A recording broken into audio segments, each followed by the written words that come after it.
Good morning and welcome. It's February 28th, and I call to order the Kansas Corporation Commission business meeting.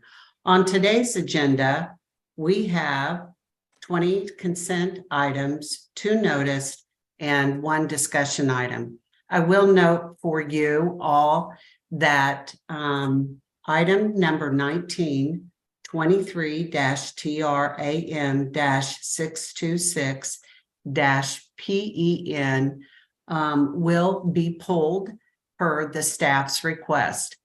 I am Susan Duffy, serving as chair of the commission, and with me today are Commissioners French and Commissioner Keene. So good morning, everyone. Commissioners, you have had the opportunity to review the consent agenda items. Are there any questions or comments? And I will start with Commissioner Keene. None for me, thank you. And Commissioner French. No questions. I move approval of the consent agenda with the removal of item number 19, as you noted. Second. There is a motion and a second to approve the consent agenda. All those in favor, please vote aye. Aye. Aye. Aye. The motion passes. Thank you. Our second item is a noticed item. It's docket number 23-CONS 3208 CPN. In the matter of the failure of Chisholm Oil LLC to comply with KAR 82-3-120 and KAR 82-3-133 by operating under a suspended license. This is a shut-in order, and today our presenter is Tristan Kimbrell. I'm so sorry. Thank you. Good morning. Please. Before you is a shut-in order for Chisholm Oil LLC, which continued to perform oil and gas activities after its license was suspended for noncompliance with the Commission's penalty order in docket 23-CONS-3141-CPEN. This order assesses a $10,000 penalty and directs Commission staff to seal all oil and gas operations of the operator. With that, I would recommend approval of the order, and I'm available for any questions. Thank you, Mr. Kimbrell. I'll start with Commissioner Keene. Are there any questions or comments? None for me, thank you. And Commissioner French? No questions. I move approval of the order in this docket. Second. There is a motion and a second to approve the order in this docket. All those in favor, please vote aye. Aye. Aye.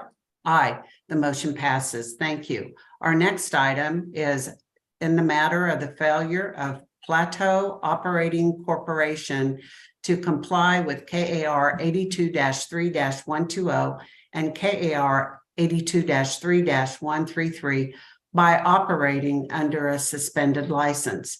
This is docket number 23-CONS 3209 CPEN, and it is a shut-in order.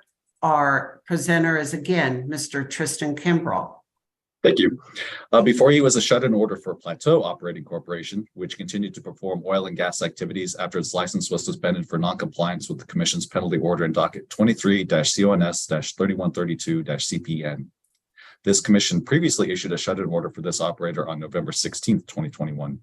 The present shut-in order assesses a $25,000 penalty and directs Commission staff to seal all oil and gas operations of the operator. With that, I would recommend approval of the order, and I'm available for any questions. Thank you. Commissioner French, do you have questions or comments? No questions. Thank you. And Commissioner Keene? No questions, thank you. I move approval of the order.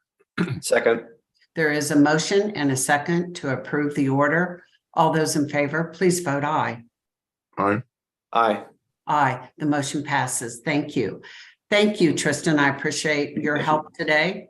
Now we will turn to our discussion item, which is the quarterly update on the Southwest Power Pool activities.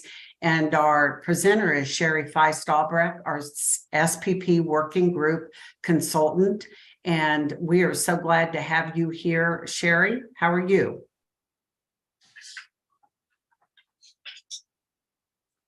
Looks like, yes, your slides are up and we can see them, but we can't hear you.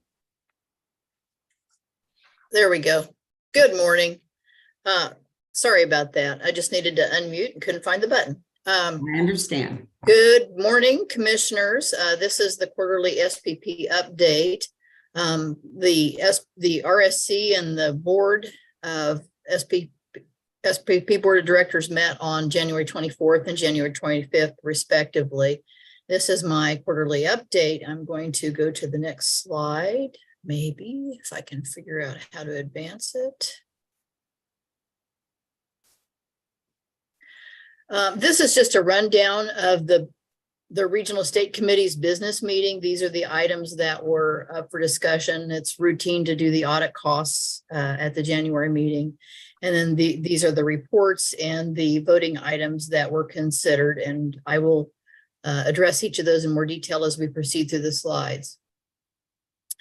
The reports, this was the RSC's fourth quarter 2022 financial report. We're in very good shape. The with the Zoom meetings and et cetera, virtual meetings, the budget is, there's like $239,830 remaining in the budget. So, and the budget for this 2023 year was approved. I think I reported on that probably from the July meeting, July or October. Cost allocation group report.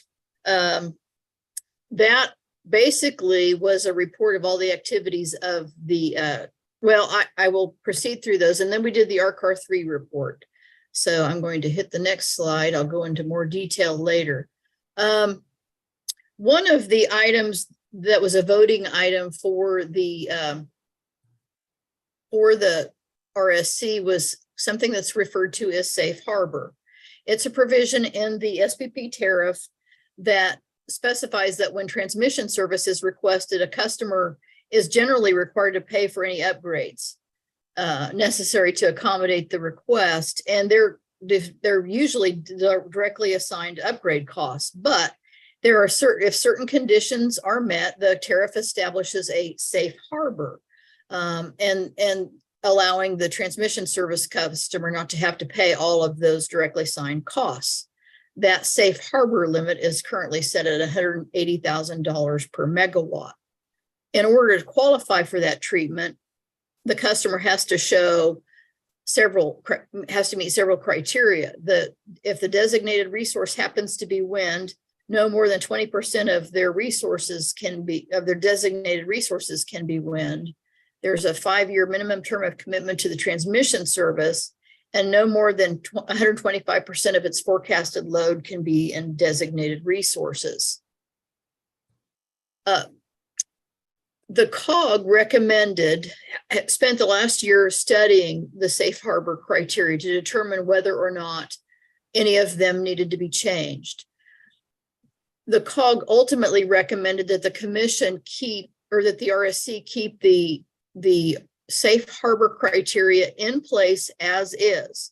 Now, we started our deep dive review of the safe harbor back in January. And of course, SPP engaged in a series of resource adequacy revisions over the course of that year. We were probably about halfway through our safe harbor review when all of those policies started to change. As a result,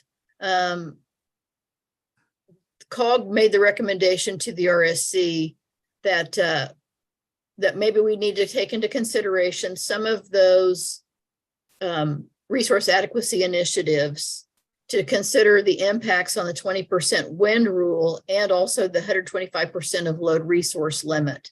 Currently, the 125% load resource limit is based on nameplate capacity, and we probably need to consider accredited capacity and what impacts that might have on that. So we recommended to RSC to maintain those criteria in place and to further study the wind rule and the 125% load limit. So RSC approved that recommendation. The Regional Allocation Review Task Force is responsible for putting together the Regional Cost Allocation Report. And this report is known as RCAR 3. It basically is a review of the highway-byway methodology and the allocation factors. It's done every 6 years. The study's done every 6 years, after which there's a report. RARTF completed the RCAR study we took a new approach this study time with just an operations-based study using the daily market runs, came up with the report and analyzed the benefit to cost results for the SPP region. The report, I believe the RSC or the RARTF had approved the report, and the RSC vote was to accept that RCAR final report as drafted, simply acknowledging that the study has been completed as required by the SPP tariff and under the methodology approved by the RARTF, the MOPSI, and the RSC. As you may recall from our last quarterly update, there is some discussion about the extent of the benefit cost ratio, because some portions of the southeast portion of the SPP footprint exhibited extremely high benefit to cost ratios, where previously they had been below the 1.0 benefit cost ratio. So there are some concerns that will be explored further, and it's customary for our RARTF to do a lessons learned report following up on that, on some of the study results that might affect future studies. So they're in the process of working on developing that lessons learned report, and that should be completed in mid-2023.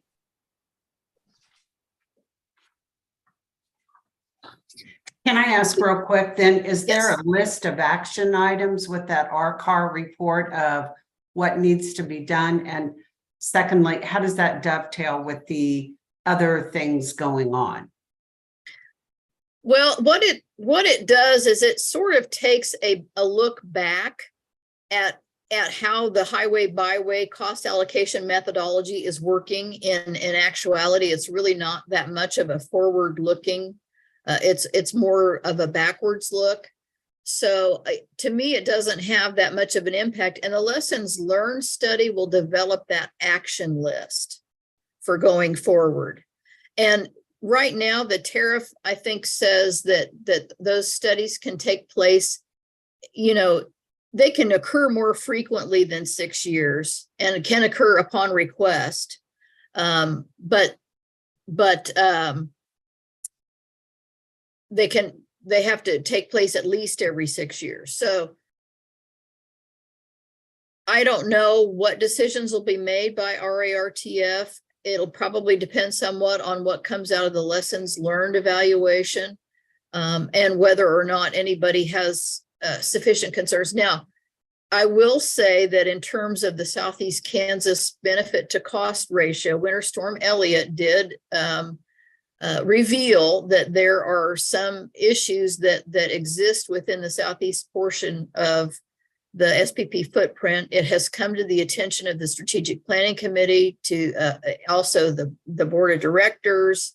And so I think there will be special attention be paid, perhaps in the next integrated transmission plan or study processes, to evaluate what some of those shortfalls were in terms of the loss of load that was sort of experienced in December. So I don't know if that answers your question or if that adds further confusion. So if there's any follow-up, I'm happy to try to answer it. No, that's helpful. It's just that I just view that there's a lot of studies going on. I want to know, the action items, then how do they all dovetail together? But I get a better understanding of what the RCAR was about. So thank you. Sure. Other voting items that the RSC took up were continuing that resource adequacy hard look at things. And as I mentioned to you last time, the revision request 515 is what it was referred to as. It was putting in place with the 15% planning reserve margin increase. It was putting in place some waiver provisions to allow entities that might be short for the 2023 summer season to have a process for one, easily finding excess capacity for which they could contract within the SPP footprint, but also creating a waiver process should they be deficient. The status of that is that SPP did file that tariff request at FERC. FERC has issued a deficiency letter to which SPP has made a responsive filing, I believe, a couple of weeks ago. So I don't know what the outcome of that is, but related to that, SPP and these RR 537 and also RR 536, I believe, come out of SPP had put in place a strike team to try to develop some mitigation measures to address the short notice on the planning reserve margin increase. One of which was RR 537, which is labeled a deficiency payment non-violation.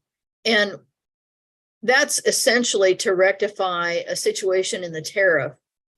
The tariff as it stands right now provides that if you fail to comply with that resource adequacy requirement, that planning reserve margin, even if you pay the payment, it's still considered to be, if you're still deficient, you're considered to be in violation of the tariff.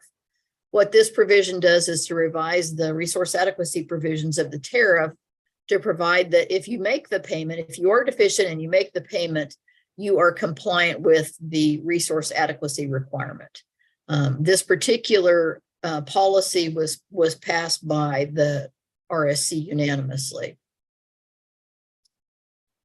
A similar and much more difficult to explain revision request is 536. It's a sufficiency valuation curve, and essentially what it's doing is to provide a short-term alternative payment, a discount, if you will, for a resource adequacy deficiency if you meet certain criteria. And the short-term nature of it is it applies for 2 years after the approval of a PRM increase by the RSC and SPP board.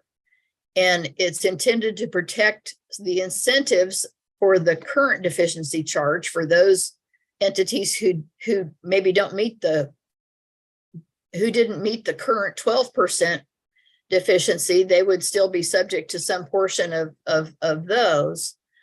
They would be subject to that. But to the extent that they are unable to meet the new one, it gives a discounted deficiency charge. And it sets out a formula for that, which is what's complex about this. And it's intended to be a non-punitive charge to provide some reprieve for the LREs, the load responsible entities, to construct and or to contract for capacity. And it has the effect of compensating excess capacity for providing reliability, and that they're available to contract with those who are deficient. So isn't back on that, isn't there a time frame for which is set out? Because you could just pay your deficiency payment and be deficient forever. So to me, we're not getting to where we want to be. We're still at risk. So what's the time factor for these entities under the original and now the proposed enhanced? Well, the resource adequacy process takes place every year. By February 15th of each year, load responsible entities are required to file their resource adequacy workbook with SPP and identify what their resources are. And also I believe that also forecasts their anticipated load for the summer season. And they have, I think, till May 15th to identify, correct any discrepancies or make any revisions to that. But ultimately it gets set in stone by May 15th. And once I think June 1st is the kind of the drop dead date, everything goes in place. So to the extent, and that's part of what some of the concern has been on the deficiency payment. And that's why this alternative here has got a 2-year limit on it. I'm trying to think if there's any further. Yeah, Sherry, that was the only thing I was gonna add. Cause I think that maybe what the chair was getting at is more into the future, what keeps someone from just paying this reduced valuation. So if we step back just a little bit, the change that's been made here is it, and Sherry described this, but it's really, our current construct is if you're short, if you're not meeting the planning reserve margin, you pay really a penalty, a very punitive penalty amount, which is the sort of the cost of what it would cost to build new generation, plus an extra penalty amount. This is moving to really an amount that's trying to target what the actual value of just acquiring new capacity would be. So not really a punitive amount, just sort of a compensatory amount to remove the subsidy if you're going to be relying on others. But I think, the key, and so, I will say I have a little discomfort in that because I kind of, from a long-term standpoint, I think you want to have a punitive element out there for people to stay ahead of things. I will say I voted in favor of this, but with the comments that this is intended to be a short-term item based on the fact that we did move the planning reserve margin up pretty quickly in conjunction with some other reforms that have made it difficult on people. So I don't want to see this be the endpoint. But I think that the last piece Sherry touched on there is very important, which is this reduced payment, this sort of non-punitive payment, you can only get it or qualify for it in the 2 years following the planning reserve margin change. And if you haven't gotten your house in order within those 2 years following, it doesn't apply anymore. So it only applies in the sort of the 2 years right after a change in the planning reserve margin. And it also only applies, I know Sherry's going to get into it here on this slide, but it only applies with these specific eligibility criteria. If you don't meet all of those, you go back to the very punitive deficiency payment as well. So I hope that gives a little more color of what you were asking about, Chair. It does, and because and I'm sure I'm talking about a very small minority that don't meet this reserve margin. But I think we know we're really understanding how important it is to be able to have a reserve margin, and that you just can't count on your neighbor all the time. And I agree with you. I think it should be punitive. If you can look at the notes that I have for slide 9, yes, you will see how punitive the existing deficiency payment is, and that has been retained in the tariff. okay. So this just adds a kind of a discount for this situation with the PRM, this most recent PRM increase. Now, once it goes in the tariff, if SPP raises the PRM in the future, it would theoretically apply to those. However, there are some other revision requests out there that would put some sort of a notification, like a 3-year notification requirement in the tariff before a future PRM increase. Now, that particular revision request is still before COG. It is on hold for the moment because in the meantime, there are several SPP utilities who have filed a complaint at FERC about the PRM increase and their belief that is essentially a rate or charge or practice that should be a FERC approved, should be in the SPP tariff. It is not in the tariff. It's in the I don't know if it's business planning criteria, I believe. In any event, that complaint was recently filed at FERC. They are asking for some relief in terms of that increase, and I think one of the forms of relief that they're requesting is unless, if the PRM increase piece is not going to be included in the SPP tariff, then they are asking for removal of the current deficiency payment scheme from the tariff as part of that complaint relief. So I don't know where that's going to go. I think that they've asked for fast track processing on that complaint at FERC. And I think they're wanting to have a FERC decision on it by April 30th. Now, I don't know that FERC has identified timelines for addressing complaints, and I'm not sure what they might do, but that's just so you know, that's out there. It's out there. Sherry, if I Thank you. could. Sure. Yes, Commissioner Key. Yeah, Sherry, sorry, I didn't mean to talk over you, Susan. If you could, I think you may have just answered the question I'm going to ask. I kind of skipped ahead to the next slide, and I see where, Commissioner French alluded to this, that he had voted in favor of it. Evidently, the majority did vote in favor of RR 536. Nebraska, North Dakota, and South Dakota did not. Do you know what the rationale was for their opposition? I'm trying to recall.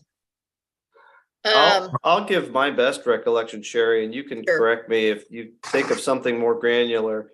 I don't remember a lot of deep discussion of reasons.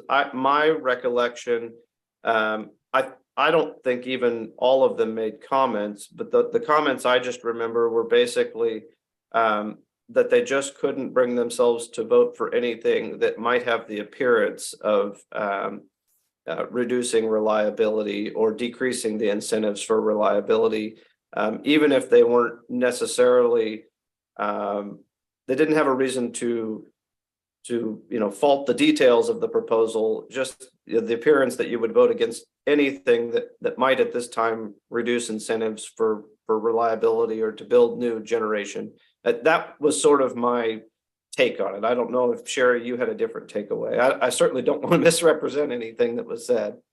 No, I don't have a different take. And like you said, not everyone spoke. I mean, I was sort of surprised by a couple of those votes because I hadn't heard them really articulate much of anything one way or the other. So, but no, that's my understanding as well. Thank you. Sure. Ready for the next slide? All right, well, there you are. And I've got to tell you, January was a very hectic month because, normally we have one COG meeting a month. We had 4, I think, that month, trying to sort through the language on this because COG members had struggled with some of the language in this particular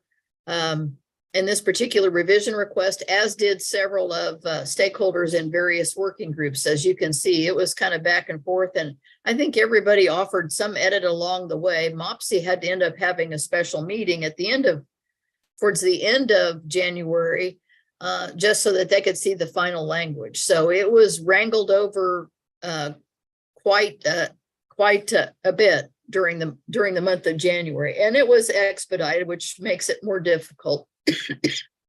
So with that, the Sherry's next big downplaying how much work she had to do this month or January. it was definitely a heavier duty introduction to 2023 than I was anticipating.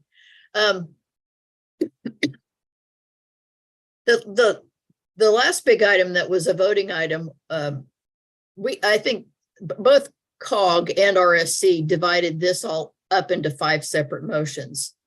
So we didn't vote on this as a package, but motion by motion. But this is the JTIQ policy changes that would be needed to advance those 5 projects that we've discussed previously.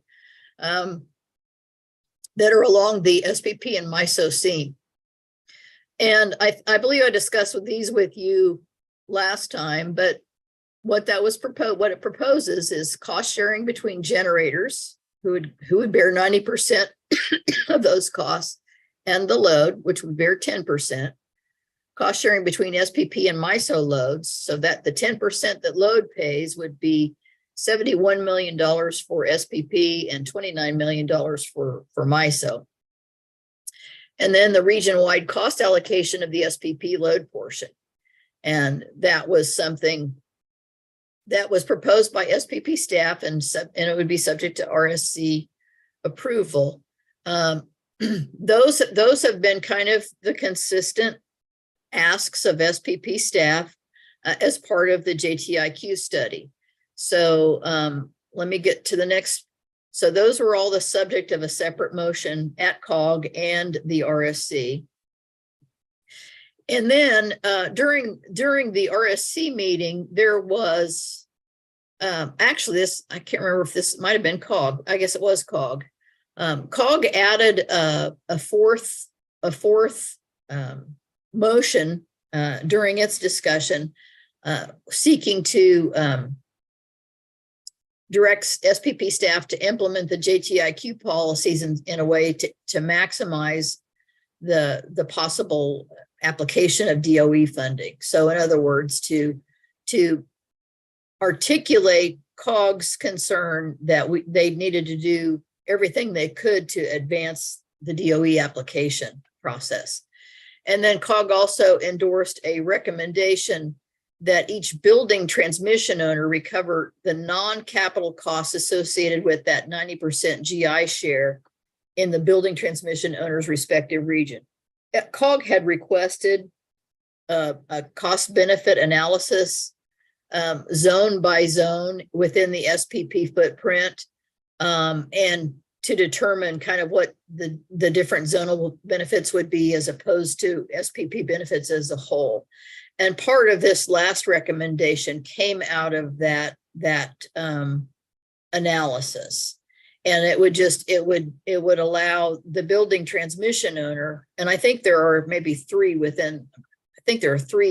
potential transmission owner, building transmission owners in the SPP footprint, would allow them to recover their non-capital costs associated with that 90% GI share. And that would be through their formula rates. So those were the 5 motions that the RSC considered. And this is where the vote was. So there was unanimity on the 90-10 split between generators and load, unanimity on the 10% load split between SPP and MISO, and the only addition that was made to the DOE component was to add the word reasonably maximizing DOE funding, and then the recovering the non-capital component of costs. 3 states opposed the region-wide allocation of SPP's 10% load share. Those were Louisiana, North Dakota, and Oklahoma. And part of that particular aspect was to also to identify that COG and RSC wanted SPP to take that, to take heed to the southeast portion of the SPP footprint and kind of focus the next JTIQ study on that southeast portion, because there's concern about what benefits exist there. The other thing that's kind of interesting about, so that reflects Louisiana's and Oklahoma's vote. North Dakota actually voted on each of these motions separately, so that unanimous vote included North Dakota on votes 1 through 4, but or there are 4 that are identified on this screen. They voted no on this one, and then there was a statement made that in terms of the overall JTIQ, they were opposed. North Dakota was opposed. So I think the no vote here is more reflective of the overall concern, but I'm not positive about that. I don't know if Commissioner French has a better feel for that than what I do. I don't. Okay. But anyway, so what this does is this sets in motion the the development of revision requests for the SPP tariff to implement these policies. I think SPP is targeting April for having revision request information or having revision requests ready. I find that to be extremely optimistic, I think, given what the stakeholder process tend to grind so slowly. And here we're already at the 1st of March. So I'm not sure what that's going to look like. I guess we'll see, but that's the goal. Sherry, if I could ask again. Sure. You referenced an overall concern. I think that you said North Dakota, maybe these other two states had with respect to, I presume, the GTIQ policies generally. What in essence is that? I'm not sure that was really ever articulated. At least not that I recall. Yeah, well, I would cut it just a little tighter. I don't think that Louisiana and Oklahoma joined. North Dakota was the only state that made the statement that I think their statement was that they would not vote in favor of the full package of all of these motions together, even though they did vote in favor of 4 of the 5. Louisiana and Oklahoma didn't make that broad statement, but they voted specifically against that final bullet point, which was the sort of the spreading of that 10% cost across the whole region. And I know they're concerned, and this is where I think we get a little confused about North Dakota. Their concern was that they don't believe enough of the benefits are going to flow to the southern part of the SPP footprint. And because a lot of the projects are more sort of focused up north, they sort of go from Kansas northward. And so that was an understandable concern. But that's where I think Sherry and I are a little unclear on what the North Dakota opposition was in particular. That's correct. Yeah, because Louisiana, Oklahoma overall, there was no the RSC did not take an overall vote as though this were a package. It was just Louisiana, as Commissioner French said, and North Dakota just articulated for the first time at the RSC meeting their concern about the overall package. Okay, well, thank you. Sure. We just had our work study here with SPP, and I believe you were there for that too. I Sherry. was.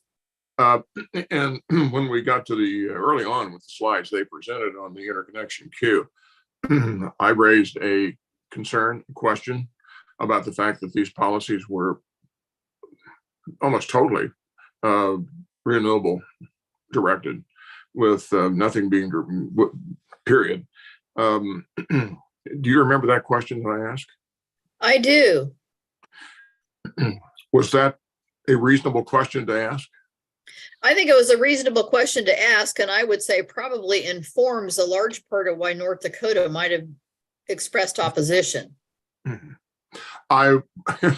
read my mind, because I was kind of knowing some of the parties up there and their disposition towards some of these issues. I was thinking that might very well be the case. That's really kind of why I raised it in the context of this slide and then this particular discussion as well. Thank you. Sure. I also want to point out that I've been informed that we set a record for the most votes taken at an RSC meeting, because I think we had 2 or 3 before the JTIQ, and then we had those 5 were the 5 votes that passed, but I think we took a couple more votes, and I can't even remember what they were. There was a vote to table one of the motions, and there was another vote, both of which didn't pass. So yeah, this was my first RSC meeting presiding as president, and I was told that we set a record. So I'm hoping we're going to be coasting from here on out. Yeah, I think there were a total of 13 when you count the audit costs in there. That's right. So yeah, there were a lot of votes, that's for sure.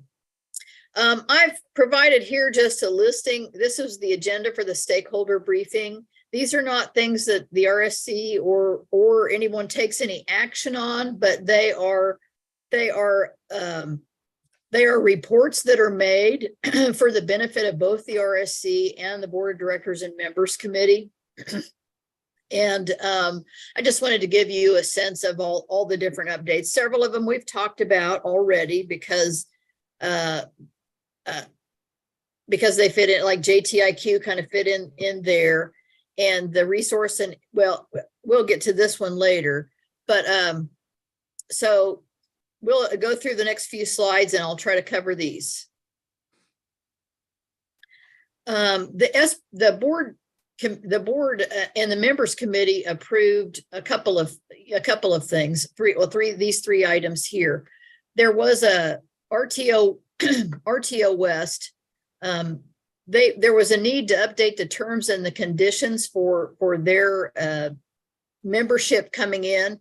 And WAPA is a federal agency, and they have to go through a process of posting Federal Register notice, and providing for a comment period and all that sort of thing. And I think there was, out of a concern that they might not meet the deadline of April 1st, I think it was the original date that terms and conditions and the membership agreement was due. SPP updated the terms and conditions and extended that acceptance period until July 1st of 2023. That was approved by the board and members committee. I believe, I'm trying to recall, that might have even been on the consent agenda. Then they also approved the revision request 536 and 537, as we just discussed, as approved by the RSC. I believe they're in the process of preparing those filings for filing at FERC, maybe in the next week or so. Here's the consent agenda. Sherry, if I Sure, go ahead. pardon my interruption of your train of thought. Let's go back to the previous slide for just one moment, if we could. Well, if I can figure out how to go back. I know how to go forward. Not absolutely essential. The one element there among the four bullet points that you had, again, hearkening back a bit to the SPP, it's actually page 17. Yeah, I'm trying to figure out how to go backwards. Don't worry about it. Don't worry about it. Okay. Yeah, the second bullet point there had to do with this updating the terms and conditions of the RTO West acceptance. Right. As you may recall, again, I asked a question, expressed a concern as well about the growth of SPP's footprint and the things about which they are becoming responsible by heading west. And I guess my concern, although I don't recall that I expressed it as directly as I am right now, was are we expanding upon beyond our capability that is within SPP to effectively manage the footprint by expanding so aggressively into these areas? And now it appears that we're moving with some rate of speed here. As I recall the SPP response, and I'm trying to be fair to the response that they gave, it was that there is a separateness to the way that this RTO West is being managed, such that it should not have any adverse impact. I may be reading too much into it, on reliability within the SPP, the historic SPP footprint. Do you remember that discussion? I do, and I'm double checking my notes right now as we're speaking about this, because they are one of the things that right now SPP is serving as a reliability coordinator for certain. I recall one of their slides, and they depicted this on one of their early slides. They're already serving as a reliability coordinator for, I think, a significant portion of that RTO West expansion area. They're also managing resource adequacy for, I think, and those are under contract with the Northwestern states. So they've already expanded in some sense some of the reach that they have. They've been doing the Western entity, that market, the Weiss, it's referred to as the Weiss market. So really what I'm trying to, what's left is kind of what's kind of the core function. One of the core functions of SPP work would be the integrated transmission planning piece, the resource adequacy piece for what they're not addressing right now. I'm trying to think. So they've got the market. So it's going to be more planning, and then some of the operations, some of the planning functions, I think. So in some ways, the reach has already been extended. And this would formalize that planning process. And I don't know, that's a concern that I think a lot of folks have had, regulators have had, and stakeholders have had, is what does that mean in terms of some of the services that are being provided now? And I don't know, they're envisioning that as being two separate, we would have two separate balancing authorities, but SPP would still be having to manage that second balancing authority. So I think you have a legitimate concern. It's one, and then there's the potential for, how are those flows managed across that seam? What does that mean? What additional, or how will DC ties be affected? Will there be additional costs with that? So there are a lot of mechanisms that, and we've already talked about in some regards the DC ties, because the SPP had spent most of last year working on DC ties and how that's going to work in the market in terms of congestion and all of that. And they've basically established a 4-year phase in for some of those market considerations on those DC ties.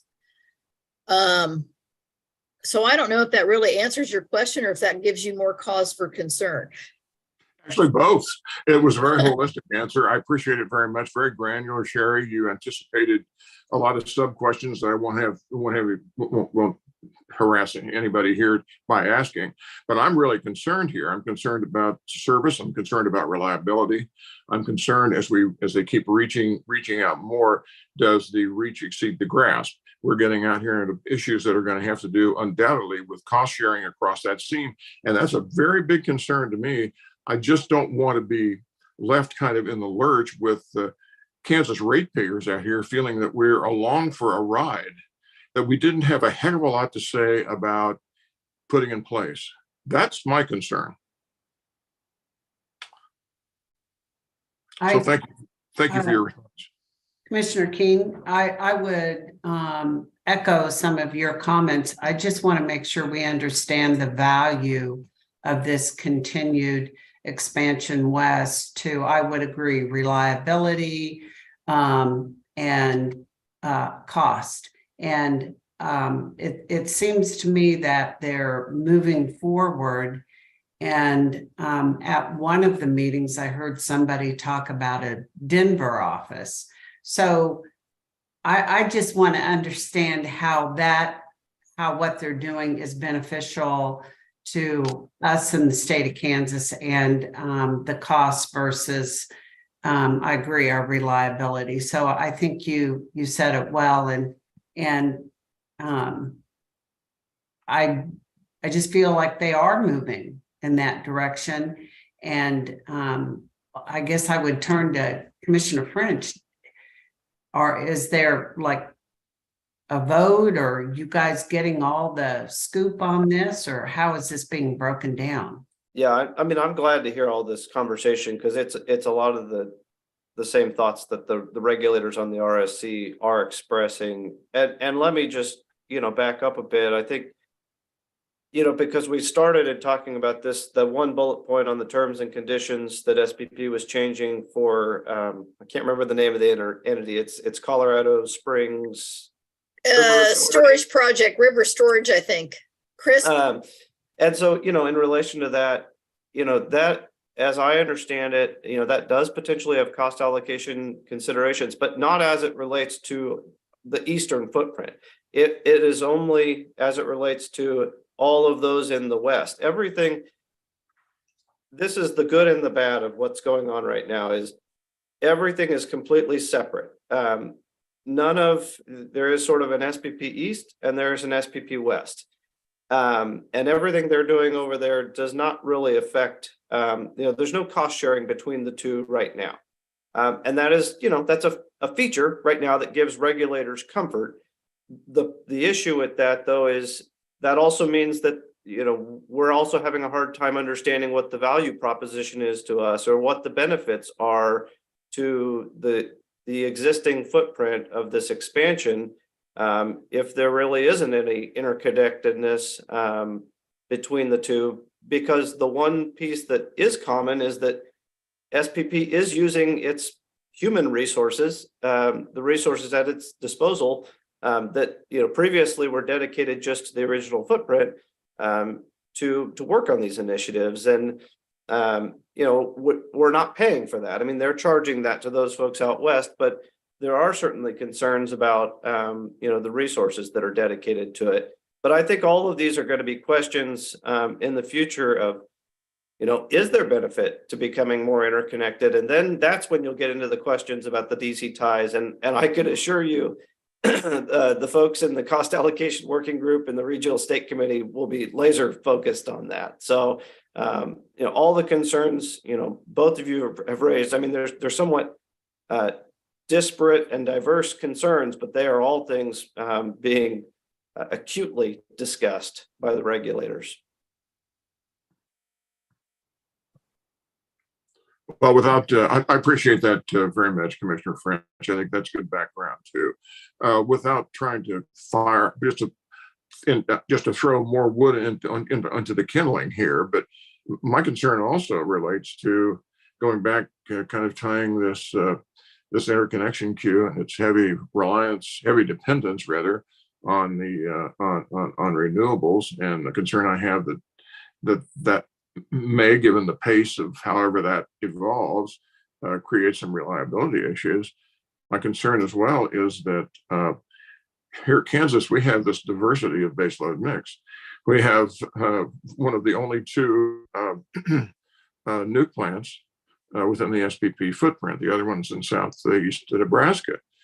We have these coal plants and these gas plants here that add a large measure of reliability to what we're about, that I sense some of the other states along either of the seams, the one to the east or the one to the west.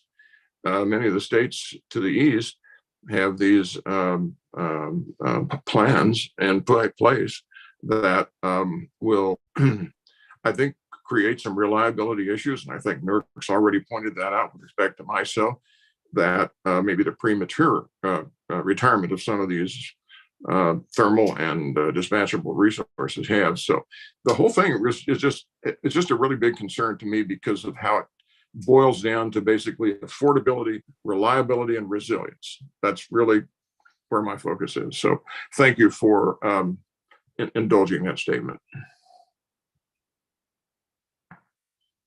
Sure. Appreciate the feedback and the insight. It's always helpful when this stuff comes to COG to kind of know where all of you are on these issues so that I can make some informed decisions as we go through the COG process. One of the matters included on the joint stakeholder meeting is a FERC update. And I don't know whether this was specifically discussed, but it is applicable to Kansas and our interests, and that this is that HIT C2 cost allocation waiver. And just after the October SPP round of meetings, FERC did approve HIT C2. They did make that subject to a compliance filing because there was some language. I think there was some discretionary language that we made non-discretionary pursuant to that request. And in any event, that compliance filing was made, and I think there were requests for rehearing filed sometime in November, and ultimately FERC denied by operation of law all those requests for rehearing on December 29th, which would have set off the time for appeals, which ran yesterday, and I meant to check it first thing this morning to see if anybody had appealed that. I did not check, so I will let you know about that via email after the meeting.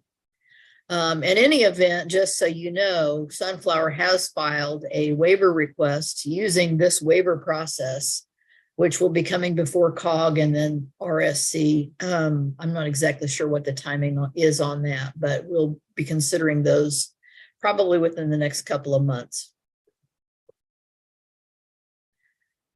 HIT M1 congestion hedging. I've talked with you about this before.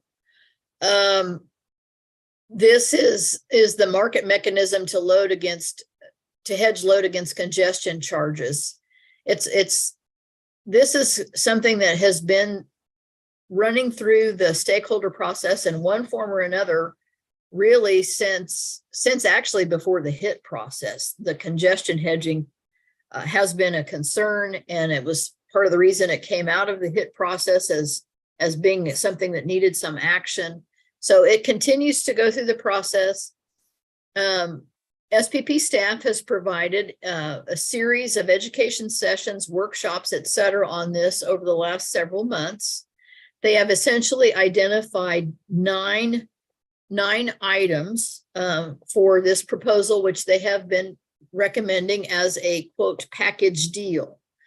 Well, the problem with that package deal is that there are a couple of the items that are pretty hotly contested, I would say, by stakeholders.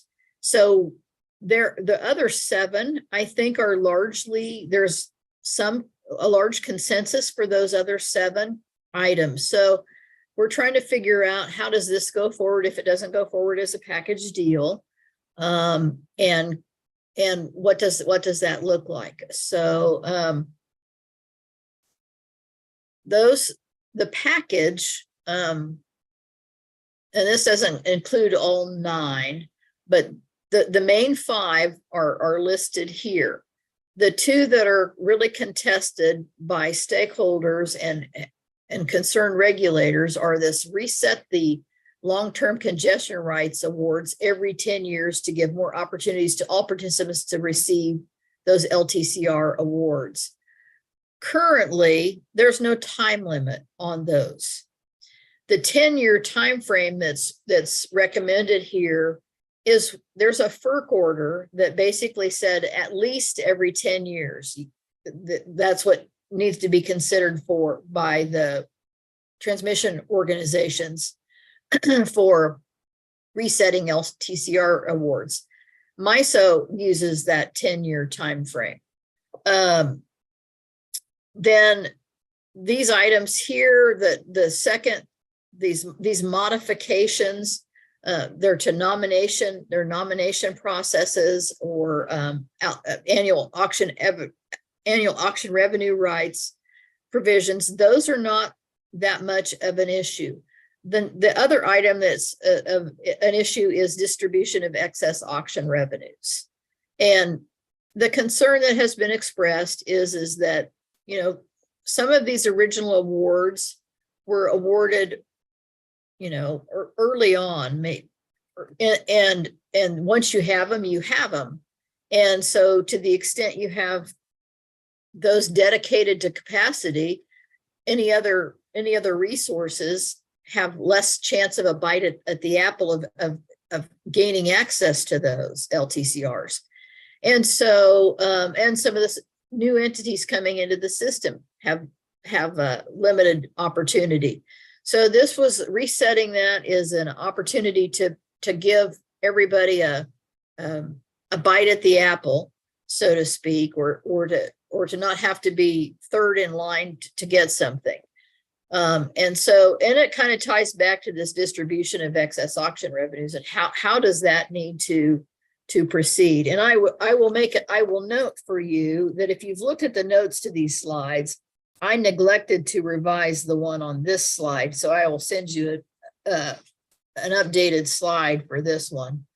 But they're now considering, in response to some of the concerns from stakeholders, they're exploring some different options.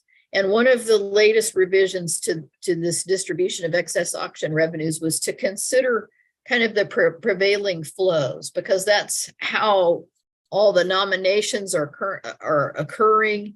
And so they're looking at maybe considering somehow determining what those excess auction revenues are using prevailing flows. That's still under discussion, probably will require some further tweaks. But, oops, I didn't mean to go forward, but hit M1. COG next meets on Tuesday of next week. Hit M1 will be a big subject of that, our agenda for next week. I have not seen the COG meeting materials yet, so I can't tell you what those new provisions might be, or their new recommendations, to what extent that they've tweaked them. But those are the issues that are continuing within discussion. And I would say there might be a way forward on the distribution of excess auction revenues. I think that's not quite as contested as the 10-year reset. So that's the status, and I'll keep you updated as we go on that.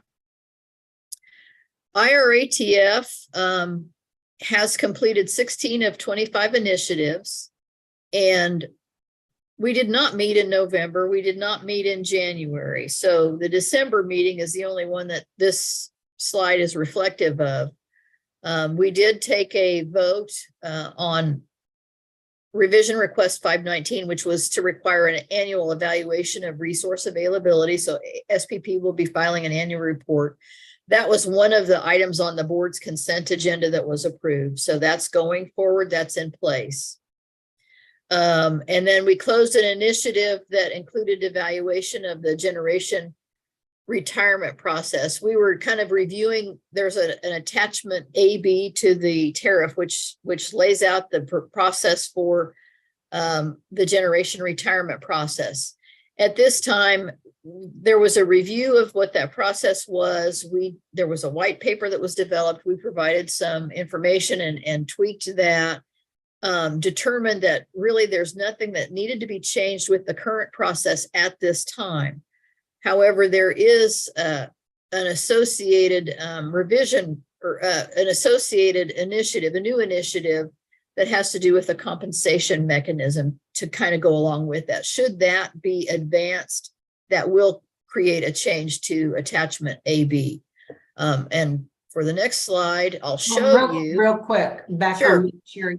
Where would I find that retirement generation process on not the paper, but if I wanted to better understand how I that. can get it to you. It's Okay. attachment AB. I can just download it from the tariff and get it to you. Okay, because that's one thing I really don't understand how that works in the SPP. So I appreciate that. Well, somebody has to submit a notification 12 months in advance of the proposed retirement.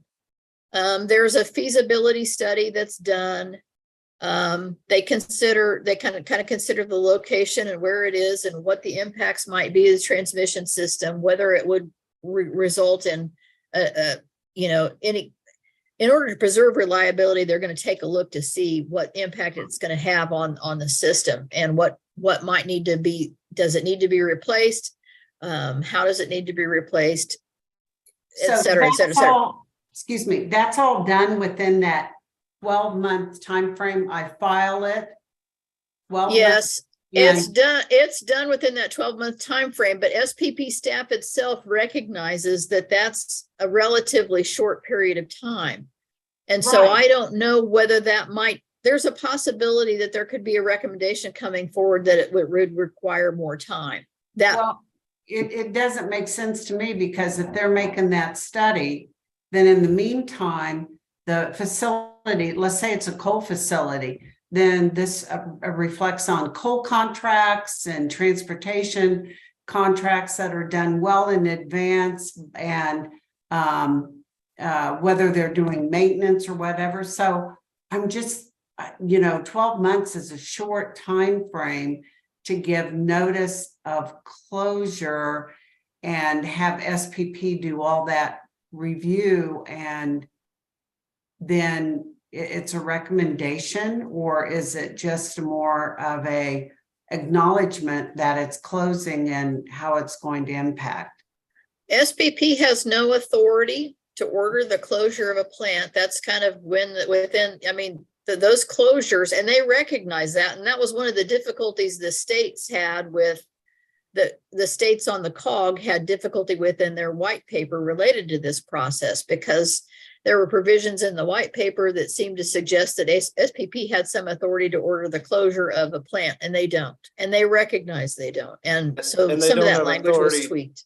I think also the flip side of that, they don't have the authority to order a plant to stay open. Okay, Right. that was more importantly where I was going, if they have the ability to do that to ensure the reliability of the region. And that's part of the reason that they're looking into a compensation mechanism. Right, okay, all right, but yeah, I would like to better understand the process. Sure. Okay, thank you. Uh-huh. Sherry, if you would, add Sure. me to the distribution list on that excerpt from the tariff, if you would. Will do. Thank you. Mhm. All right, and I know I was listening to the resource adequacy workshop with SPP last week, so I thought I'm going to just provide you the timeline for here's what we have left on IRATF, and here's the timeline for each of them. And they were being revised as of yesterday morning during a meeting, so these are the latest and the greatest. So I just thought I'd share that information with you so you would know what the timeline is. I don't know if anybody has any questions about any of these. Of course, I'll keep you updated as we go on these, but I wanted to give you a handy dandy table to refer to. So just for example, let's take the winterization requirements for generation. That's January of 2024. Does that just is that a site visit too, or is that just more of a? No, I think a lot of those things are kind of being driven by what's happening at NERC. So these would be above and beyond. They're considering about whether or not there should be winterization requirements above and beyond what NERC requirements would be. I think Right. I think ERCOT has established some winterization requirements, and I think SPP staff is taking a look at that, kind of comparing that, getting feedback from stakeholders. And I'm trying to recall if that one is in a particular working group. I think if it is, it would be in the operating reliability working group, and I'm not Okay. sure what status where it is there. And I Sherry, can do some checking. I have not been able to follow the details of IRATF recently as well as I'd like to, but something like that, I've got sort of a general observation that it seems difficult for SPP to mandate some of these things, beyond a NERC issue where NERC clearly has authority. It seems difficult, especially on the generation side, for them to mandate.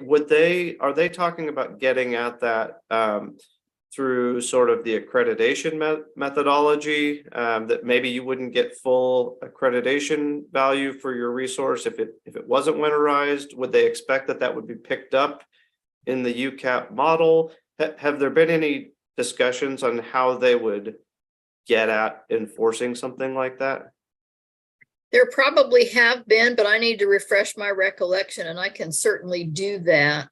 Well, that's fine. It looks like that's a little ways off, so they may not have even reached sort of that granularity yet. I don't think that they have. I'm trying to recall what the IRA, there is an IRATF report that kind of gives an overview of what they're working on. And I glimpsed at it quickly on Sunday or Monday, and I didn't focus on this one in particular, but I can certainly go in and kind of peel back the layers on that. Well, that's fine. I'll just make one overarching comment, which is it's intuitive and I think everyone knows it, but there's an inherent tension here of we are all bound together as a region for our resource adequacy, and we all rely on each other, and we hope everyone is doing their part. But there's an inherent tension with states' rights, and the fact that states get to choose what their, the regulators in each state in particular get to have a say with their utilities on what they want their resource mix to look like. And so, I'm say good, bad, or indifferent, that creates an inherent tension where you want to set up rules that ensure reliability while still respecting jurisdictional bounds and the ability of states to make policy decisions that they think are in the interest of their residents. So, that obviously is a broader policy statement than than what we're laying out on the slides here. But I just want to make sure everybody understands the difficulty of what we're dealing with here. And Well, I the agree other- with you, Commissioner French. Let me just throw this out. What's on this page, right here on this slide, just so important. And you're right, I can see where the tension between the members, tension between the SPP and the states itself. I mean, just so many things. But each one of these individually are so important, and they're all connected. And so I really, as the timing over in the right-hand corner, however we can be apprised of what's going on in each of these 8 items, it would really, or 9 items, would be really helpful. Okay. I'm happy to do that. The other piece of this, the other thing is specific to winterization that's interesting to me is you have, our footprint goes from Canada to the southern border, and you have, I think the northern states, they have, I don't know, they winterize a particular way and have certain requirements, or maybe not even requirements, but people know that if they want their generation to be there when they need it to be there, they know to winterize it. So that's the other potential problem, I think, with having some sort of a mandated winterization requirements. This is, how do you make one size fit all? It's not going to work very well in the SPP footprint. But yes, I will certainly keep you apprised. These are all very important issues, and that leads me really quite nicely to the next slides. Because to the extent that IRATF doesn't get all these resolved or needs some policy direction, I mean, we're supposed to be providing some policy direction, but if we need a little bit more strategic policy direction, we have a new group. And that's the Resource and Energy Adequacy Leadership Team. And this is something that Commissioner French has created. It's basically considered to be part of the RSC kind of subgroups. And its purpose is to kind of look at this current resource adequacy construct. What works, what doesn't work? Does it, what do we need to change? What are the challenges that we have with extreme weather, with resource mix changing, with increased demand, and then evolving consumer behaviors? And so they're going to be taking a look at that, some of those things to assure energy is there and available and cost effective. And then also to look at what the Future Grid Strategy Advisory Group is doing. That group is kind of looking, and I think they're in the process of developing a white paper that's not quite complete, not quite finished yet, but that will be something that gets reviewed. And then there's SPP has a roadmap process for prioritizing different initiatives, and then there's a component of that is resource adequacy. So the scope would be to prioritize and recommend policy for those strategic initiatives related to resource adequacy. Some of these concepts are kind of becoming more and more discussed. I don't think there's definitive answers to any of these, but they're under study, and different industry groups are looking at them. Things such as expected unserved energy and creating limits for determining PRM or resource accreditation. What minimum reliability attributes does the generation portfolio need to have? What does that need to look like? Do we need to have more of this or less of that? Or How do we balance that out? And how do we assure that reliability? So what requirements are what attributes are going to be the most beneficial to continued operations? Planning for future capacity accreditation and then the PRM requirements. Potentially looking at resource adequacy requirements for additional seasons. As you know, our SPP tariff currently sets the resource adequacy requirement for the summer season. We are in the process of developing a winter resource adequacy requirement. But do we need something for fall and spring? The proposed scope is also continues to include looking at the GI process to look at that new capacity coming into the system.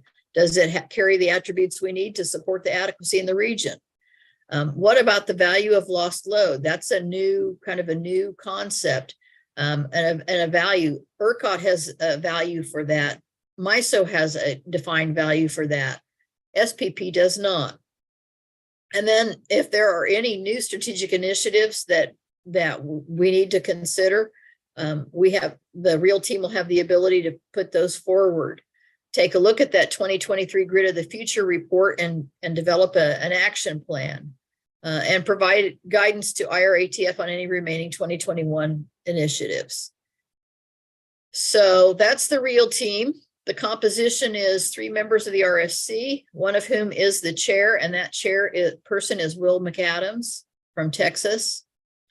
2 members of the SPP Board of Directors, 3 members of the Members Committee, 2 members of the Strategic Planning Committee, 3 members from COG, and 1 member from the Supply Adequacy Working Group. And that group will report to the RSC and then the SPP Board of Directors. Sherry, are you and Andrew included within that group? I am as one of the COG members, and Commissioner French elected not to because he wanted to make sure we had kind of geographic diversity represented between COG and RSC. So the other RSC members are Christy Fegan from South Dakota and Chuck Hutchison from Nebraska. We also have Jason Chaplin as a COG member from Oklahoma and Cindy Ireland as a COG member from Arkansas. Thank you. Sure. Well, rest assured, I will be attending all or as many of these as I can. So, and our first we'll be meeting well is scheduled. represented. Yeah, and our first meeting is scheduled for March 6th. And just so you know, this is a draft scope. I don't anticipate many changes, but there could be some additions to this, I suppose. So I'll keep you posted of that. But our first meeting is, like I said, next Monday. And I did want to highlight, Sherry, you may have said it, but I want to make sure everyone saw that, these are high level sort of policymakers at SPP and importantly, 2 members of the board of directors. And I think, that shows the attention that the whole organization wants to give to this. I mean, this was my initiative based on my concerns that we're not staying out ahead of resource adequacy to the extent that we need to. I mean, Commissioner Keen, to some of your concerns, I mean, I'm also concerned about what we see in the regions around us. And I think it behooves us to stay ahead of it. And frankly, I think we can position ourselves well, as a selling point that we are the most reliable region in the nation and we want to stay that way. So, that's the idea behind this, that this is a big strategic initiative. And I have talked to some of the board director members. In fact, the 2 that are going to be on there, I've talked to them and I can say they share a lot of our views and our concerns that we want to stay out ahead of this. So just want to impress, I think this is a really good group that we put together and I'm very excited with, what they might come forward with to kind of keep us ahead of the issues that other regions have faced more acutely than we have so far. And I believe this is my last slide. So, yep. I guess, is there anything else? Sherry, I really do appreciate how thorough your quarterly updates are for us and your involvement other commissioners that I visit with have high regard for your interaction and abilities. So thank you for this material. And I look to the other two commissioners to see, are there any closing questions or comments? Commissioner Keen. Yeah, closing comment for me, much along the lines that the chair just elaborated on. I just personally can't thank you enough, Sherry, on behalf of the commission and the ratepayers, who is our big constituency of what we're concerned about here, and their welfare, for the time commitment that you have committed to this. And it really benefits us enormously to hear back from you in this way, in this granular fashion, so that we can educate ourselves. I'm very grateful for your time and effort on that. In addition to the fact that by virtue of Commissioner French serving as the head of the RSC, you're now basically the head of the IRATF, and that's an additional responsibility. So thank you so much for all this work, Sherry. We appreciate all of your work on behalf of Kansas. And one correction, I'm not head of IRATF, but the cost allocation working group. So, but yes, I'm still involved on IRATF as a Kansas representative. So. Excuse me, I didn't mean to demote you there. No. I consider that more of a promotion than a demotion. I just wanted to make sure that it's the cost allocation working group that I'm on. So. Thank you for your help. Well, and I'll just emphasize, what the chair and Commissioner Keen have said. This is participation at the SPP is it is a big responsibility, and it is an enormous time commitment. Sherry puts in so many hours on this, and I do too, tracking all of these groups, participating in these groups. There are times where we collaborate and participate with SPP staff and with the stakeholders. There are times where we are a needle in their side, I'm sure a necessary needle in their side. But I think, all that time and hours is worth it, because what it is we are there for the ratepayers to be providing that feedback that otherwise they wouldn't get. And I don't know. There are other states that participate very robustly, like we do. There are some that may not, but I think every hour we spend there is well worth it to make sure that our residents' voices are heard, and that we're staying on top and making sure that the policy issues that we see coming, that they are fully considered in their process. I mean, they lay out. I think SPP has a great stakeholder process, but it's what you make of it. If you don't participate, then you aren't heard. And so you really have to put in the time to participate and make sure that you're heard. And then I think you do get something out of it. So Sherry, thank you for all the hours you've already put in this year and all the hours that are yet to come. Oh, you're welcome. I enjoy the work here, and it's a good balance for me. So to stay engaged. So I appreciate the opportunity to continue to serve in this fashion. Let me ask one. I want to just take the only action item I've taken from this is to provide you attachment AB. Is there anything else? Winterization, maybe IRATF winterization processes too. Yes. Okay. That's for me, yeah. Okay. And I think Commissioner Keen. Commissioner French, how long are you chair of the RSC? Just this calendar year. Calendar year. I do think it was very intuitive of you to form the group that you did, because that is so much, it's all interconnected, but I think that just is like a nucleus of so many current issues for us, and to put it in a nutshell was really important. Appreciate that. It is, resource adequacy is the issue of the day, if not the next several years, and how you maintain that affordably is going to be really important. Yes. Okay, folks, is there anything else? I'm looking at the commissioners or Sherry.